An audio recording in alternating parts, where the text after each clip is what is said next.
Assalamualaikum warahmatullahi wabarakatuh. Alhamdulillahirabbil alamin wa bihi nasta'in wa ala umuri dunya waddin wassalatu wassalamu ala asrofil anbiya'i wal mursalin wa ala alihi wa sahbihi ajma'in. Amma ba'du. Yang terhormat Ibu Dr. Herna Lelis MPD selaku dosen mata kuliah Perencanaan Pendidikan. Perkenalkan, nama saya Akil Rafa dengan NIM 2412573. Di sini saya akan mempresentasikan materi tentang jenis-jenis perencanaan pendidikan. Oke, baik, latar belakang. Menurut Yador, perencanaan pendidikan adalah suatu proses mempersiapkan seperangkat keputusan untuk kegiatan-kegiatan di masa depan yang dilakukan untuk mencapai tujuan-tujuan dengan optimal untuk pembangunan ekonomi dan sosial secara menyeluruh dari suatu negara. Perencanaan sendiri dilakukan oleh beberapa elemen pendidikan, mulai dari pemerintah pusat, yaitu Menteri Pendidikan dan Kebudayaan, kemudian pemerintah di setiap daerah, lembaga masing-masing sekolah, kepala sekolah, staf guru, staf karyawan, hingga peserta didik itu sendiri melakukan suatu perencanaan. Selanjutnya masuk pembahasan pada jenis perencanaan pendidikan berdasarkan besarannya, yaitu perencanaan dalam dunia pendidikan memiliki berbagai macam tujuan dalam jenis-jenis perencanaan yang ada dalam dunia pendidikan, bila mana ditinjau dari segi besarannya terdapat 3 bagian, antara lain yaitu perencanaan makro, terus ada perencanaan meso, dan perencanaan mikro.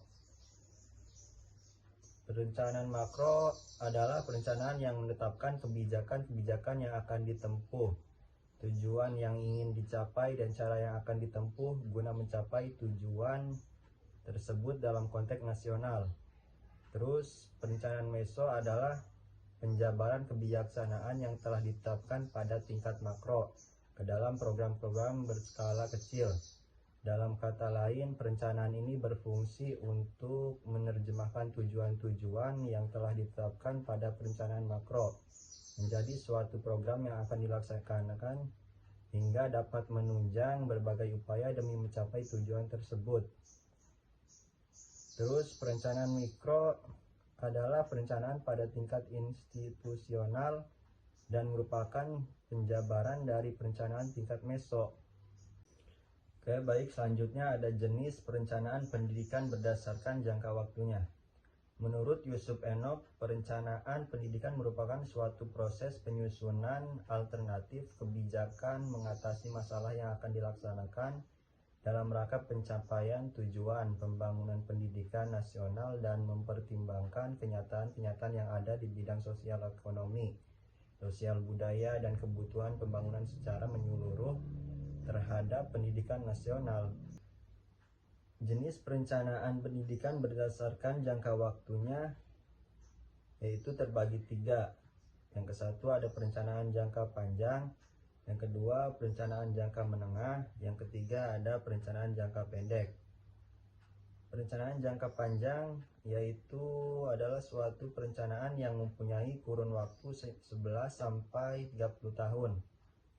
Parameter atau ukuran dari keberhasilan bersifat sangat umum dan global serta tidak terperinci. Semakin panjang jangka waktunya, maka semakin banyak variabel dan parameter yang sulit diukur dalam pencapaiannya. Terus yang kedua, perencanaan jangka menengah yaitu perencanaan yang dalam pelaksanaannya membutuhkan waktu hingga 5 tahun. Perencanaan jangka menengah ini merupakan suatu penjabaran dari rencana jangka panjang yang lebih bersifat operasional dan setiap tahapannya disesuaikan dengan prioritas yang ada. Terus yang ketiga, perencanaan jangka pendek adalah perencanaan yang mempunyai jangka waktu kurun dari 5 tahun. Perencanaan jangka pendek yang sering kita temui adalah perencanaan tahunan. Terus selanjutnya ada mengkategorikan perencanaan kuantitatif dan kualitatif. Perencanaan kuantitatif bertujuan yaitu berfokus pada data yang berbentuk angka dan pengukuran numerik, menggunakan metode ilmiah seperti pemodelan matematika, statistik, dan pengujian hipotesis. Terus pendekatan ini bersifat objektif, menggunakan analisis dan pengukuran yang dapat diulang dan diuji. Biasanya digunakan untuk menganalisis hubungan sebab akibat dan membuat prediksi berdasarkan data numerik. Terus perencanaan kuantitatif bertujuan yaitu berfokus pada data non numerik seperti kata-kata gambar atau fenomena yang tidak dapat diukur secara numerik. Terus pendekatan ini subjektif dan interpresif, bertujuan untuk memahami makna dan pengalaman secara mendalam, melibatkan metode seperti observasi, wawancara, dan analisis dokumen. Terus proses penelitian bersifat fleksibel, dinamis, dan desainnya dapat berkembang selama penelitian berlangsung. Terus yang terakhir, lebih digunakan untuk memperoleh pemahaman konseptual dan mendalam tentang fenomena tertentu. Selanjutnya ada mengaitkan perencanaan sektoral dan regional. Perencanaan sektoral yaitu pendekatan perencanaan berdasarkan sektor-sektor kegiatan yang ada di wilayah, misalnya sektor pertanian, industri, jasa, dan lain-lain. Terus setiap sektor dianalisis potensinya secara terpisah, menetapkan apa yang dapat ditingkatkan dan lokasi kegiatan peningkatan tersebut. Terus membagi sektor menjadi subsektor untuk analisis yang lebih detail, misalnya subsektor pertanian seperti tanaman pangan, perkebunan rakyat, dan perusahaan besar. Terus pendekatan ini lebih menitikberatkan pada kegiatan dan fungsi sektor tertentu, sehingga fokus pada sektor ekonomi atau kegiatan spesifik dalam wilayah. Terus aspek lokasinya hanya sebagai tempat pelaksanaan kegiatan, bukan fokus utama perencanaan. Terus perencanaan regional yaitu pendekatan yang melihat wilayah secara keseluruhan berdasarkan batas-batas wilayah administratif seperti provinsi, kabupaten atau kota, kecamatan, dan desa. Terus D, menitikberatkan pada aspek ruang dan lokasi, yaitu melihat bagaimana berbagai aktivitas dan sektor berinteraksi dalam ruang geografis wilayah. Terus fokus pada pemanfaatan ruang, keterpaduan antar wilayah dan kegiatan serta pembangunan daerah secara menyeluruh. Pendekatan ini bersifat spesial dan mengaitkan perencanaan pembangunan dengan tata ruang wilayah. Nah, terus ada mendeteksi perencanaan sentralisasi dan desentralisasi. Apa sih sentralisasi itu? Yaitu sistem dengan pemusatan kewenangan politik dan administratif pada pemerintah pusat. Ciri-ciri perencanaan sentralisasi antara lain yaitu kebijakan dan perencanaan diambil dan dikendalikan dari pusat. Pengambilan keputusan lebih cepat dan mudah karena ditentukan oleh pusat. Terus terjadi keseragaman manajemen dan integrasi dalam perencanaan, pelaksanaan, dan evaluasi. Terus rantai komando berada di pusat sehingga koordinasi lebih terpusat. Pelaksanaan perencanaan kurang responsif terhadap kebutuhan daerah karena bersifat top down. Sedangkan desentralisasi di sisi lain adalah pelimpahan kewenangan pemerintahan dari pusat ke daerah otonom, memberi ruang bagi daerah untuk merencanakan dan mengelola urusan lokal. Ciri perencanaan desentralisasi meliputi yaitu delegasi kewenangan perencanaan kepada aparat di tingkat lokal sehingga lebih responsif pada kebutuhan daerah. Terus merupakan alat untuk mengurangi kelemahan perencanaan terpusat dan memperbaiki pelayanan publik. Terus memungkinkan partisipasi masyarakat lokal dan berbagai kelompok kepentingan dalam proses pengambilan keputusan.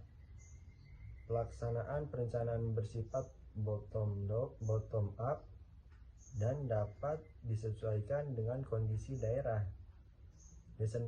Desentralisasi dapat bersifat politik, administratif, dan fisikal dengan klasifikasi kapasitas daerah yang berbeda-beda. Nah, jadi begitu. Masuk ke pembahasan terakhir, membandingkan perencanaan rutin dan pembangunan. Perencanaan rutin merupakan perencanaan jangka pendek yang dilakukan secara berkala, biasanya dalam 1 tahun. Fokus pada aktivitas yang bersifat berulang dan terjadwal secara regular, agar operasional organisasi atau sistem berjalan lancar. Contohnya yaitu perencanaan harian, mingguan, atau tahunan yang sifatnya administratif dan operasional. Terus perencanaan pembangunan yaitu merupakan perencanaan yang bersifat strategis dan berjangka menengah hingga panjang. Tujuannya untuk meningkatkan kualitas hidup dan perekonomian, pembangunan fisik maupun sosial, serta pembangunan daerah. Melibatkan perencanaan yang menyeluruh dan terpadu, biasanya terkait dengan kebijakan, program, dan pembangunan wilayah. Contohnya adalah rencana pembangunan jangka menengah dan jangka panjang, serta perencanaan pembangunan desa atau kota. Dengan demikian, perencanaan rutin lebih menekankan pada kegiatan yang sifatnya berulang dan operasional, sedangkan perencanaan pembangunan lebih berfokus pada tindakan strategis dan perubahan besar untuk mengembangkan aspek sosial dan ekonomi dalam jangka panjang. Nah, jadi kesimpulannya, jenis perencanaan pendidikan berdasarkan besarannya terbagi menjadi 3, yaitu perencanaan makro, perencanaan meso, dan perencanaan mikro.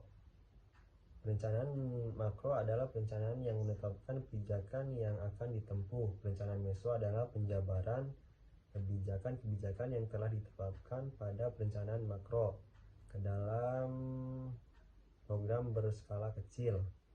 Perencanaan mikro adalah perencanaan pada tingkat institusional dan merupakan penjabaran dari perencanaan tingkat meso.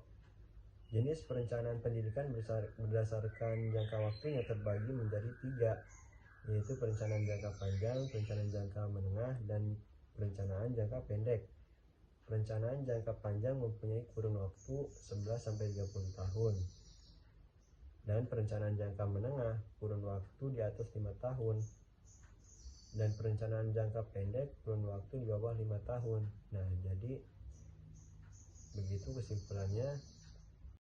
Mungkin hanya itu yang saya bisa paparkan, kurang lebihnya mohon maaf. Billahi taufiq wal hidayah. Assalamualaikum warahmatullahi wabarakatuh.